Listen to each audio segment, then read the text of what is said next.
So welcome to the I films. इस video में हम बात करेंगे कि जब आप स्टॉक्स देखते हैं तो उसके प्राइस लिखे रहते हैं तो आपको एक इल्यूज़न हो सकता है, एक खुशफहमी हो सकती है या गलतफहमी हो सकती है कि जिन कंपनीज का शेयर प्राइस कम होता है, ठीक है, लाइक किसी कंपनी का शेयर प्राइस 25 रुपये है, किसी कंपनी का शेयर प्राइस 2500 रुपया है, यानी कि 2500, 2500। सो आप अट्रैक्ट हो सकते हो 25 वाले रुपए का क्यों नहीं शेयर ले लें हम, बहुत सारा मिलेगा। लाइक अगर आपके पास 2500 रुपये हैं सो 25 रुपये वाला शेयर आपको 100 मिल जाएगा, और वही 2500 में वहाँ पे आप एक शेयर ले रहे हो, है ना। सो ये आपको थोड़ा सा डिस्ट्रैक्शन हो सकता है कि आपके दिमाग ये बोले कि 25 रुपये का शेयर के 100 रुपये की चांसेस होने की ज़्यादा नो प्रोबेबिलिटी है, और 2500 का शेयर 3000 4000 कहाँ होगा, 5000 कहाँ होगा। सो बिल्कुल गलत हो। जो इंसान मार्केट में 4 साल 5 साल 6 साल देखा हुआ है, उसको एक्सपीरियंस है, 5 साल से मार्केट में है, आप उससे पूछना, सो वो यही बताएगा कि 2500 के शेयर 10,000 हो जाते हैं आसानी से, और 25 रुपये के शेयर 10 रुपये पहुँच जाते हैं। अब इसमें कॉन्सेप्ट आता है कि कंपनी बड़ी है कि छोटी है, मार्केट कैप क्या है कंपनी का, कंपनी कहीं माइक्रो कैप तो नहीं है। लाख में कह लूँ कि आप सेक्टर के लीडर बंदे को लो, है ना, कि लेकिन जब आप स्टॉक मार्केट पे जाओगे, जब आप कंपनीज को देखोगे, सो आपका डिस्ट्रैक्शन होगा ही होगा कि हाँ 25 रुपये का शेयर है, क्यों ना इसको ट्राई कर लें। लेकिन ऐसा नहीं है। आप यूँ सोचो कि स्टॉक मार्केट में ग्रोथ जो होता है वो परसेंटेज में होता है। वहाँ ऐसा नहीं होता कि 25 रुपये है तो ये 50 रुपया 2 दिन में हो जाएगा, और कोई 5000 का शेयर है। स्टॉक मार्केट में 10-10 हज़ार के भी शेयर हैं, 20-20 हज़ार के भी शेयर है। इसका एग्जाम्पल ले लेते हैं हम MRF से। 1-1.5 साल पहले MRF का शेयर था 80,000 रुपया, 80,000 रुपये, 1 लाख रुपये तक शेयर वो गया हुआ था। करेक्शन आया 20%, 80,000 तक आया। आपको यकीन नहीं होगा कि, और उसी टाइम एक ग्रीन पावर करके कंपनी है, ठीक है। एग्जाम्पल्स आपको बहुत मिल सकते हैं, लेकिन मैं एक एग्जाम्पल ले रहा हूँ, ग्रीन पावर करके, ओरिएंटल ग्रीन पावर, ठीक है। वो लगभग 38 रुपीज़ के आसपास होता था, ठीक है। सो MRF का शेयर 80,000 से कितना गया, 1.5 लाख। और जो ओरिएंटल ग्रीन पावर है अभी 18 या 19 रुपये। समझ रहे बात आप।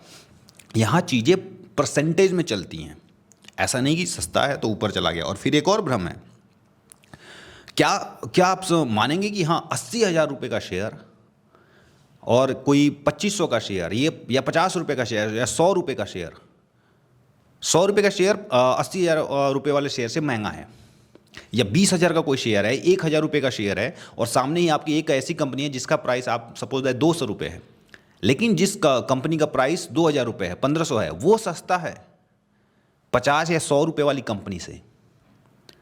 आप कहेंगे हाँ बिल्कुल, आप कहेंगे नहीं ये कैसे हो सकता है। सो बिल्कुल हो सकता है। कोई कंपनी का शेयर महंगा है या सस्ता है ये डिसाइड होता है PE रेशियो से।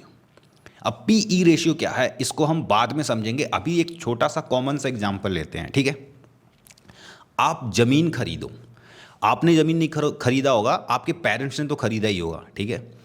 सो या पेरेंट्स या फैमिली में किसी कोई ना कोई ज़मीन लिया ज़रूर होगा, तो आप उनसे बैठ के पूछना कि आपने पूरी ज़मीन कितने में ली। सपोज़ कोई एक प्लॉट है 100 गज का। सो हर ज़मीन का एक सर्किल रेट होता है। सर्किल रेट मतलब उसकी कम से कम वैल्यू तो उतनी तो है, ठीक है, और एक होता है मार्केट वैल्यू, ठीक है। सो जब आप जाओगे, जब आप पूछोगे तो कोई बताएगा कि हाँ अगर सपोज 10 लाख की कोई ज़मीन है मान लेते हैं, तो 10 लाख की ज़मीन जो है उसका सर्किल रेट होगा 5 लाख, ठीक है। सो वहीं पे एक और ज़मीन है जिसका जो मार्केट वैल्यू है किसी ने खरीदा 15 लाख में, ठीक है, और उसका जो सर्किल रेट था वो था 4 लाख रुपए, ठीक है। एक और किसी ने प्लॉट ली, वो लिया बंदे ने 25 लाख रुपए में, जिसका सर्किल रेट था 20 लाख रुपए। अब आप बताओ कौन सी जमीन सस्ती पड़ी। जो जमीन 25 लाख में ली गई और जिसका सर्किल रेट था 20 लाख रुपए, वो जमीन तीनों में से सबसे सस्ता है, क्योंकि जो मिनिमम प्राइस है, जो उसकी मिनिमम वैल्यू है, उससे बस वो बंदा 20% ही ज़्यादा दिया है। उसने 5 लाख रुपए ही तो ज़्यादा दिए ना।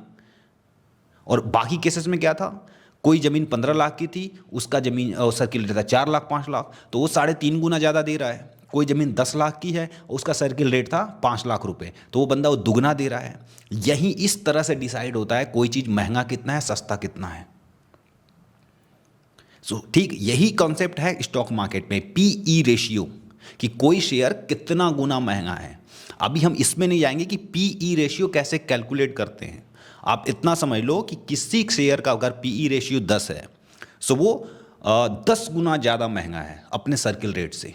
ठीक है, वो सपोज दैट कि 1,000 रुपये का शेयर है, सो किस प्राइस का 10 गुना होगा 1,000 रुपये? 100 का। तो 10 का पीई रेशियो है अगर किसी का, तो यानी कि सपोज उसका जो सर्किल रेट हुआ 100 रुपये हुआ और इस टाइम 1,000 रुपये का वो शेयर है, सो 10 हो गया पीई, यानी 10 गुना आप वैल्यू ज़्यादा दे रहे हो मार्केट प्राइस।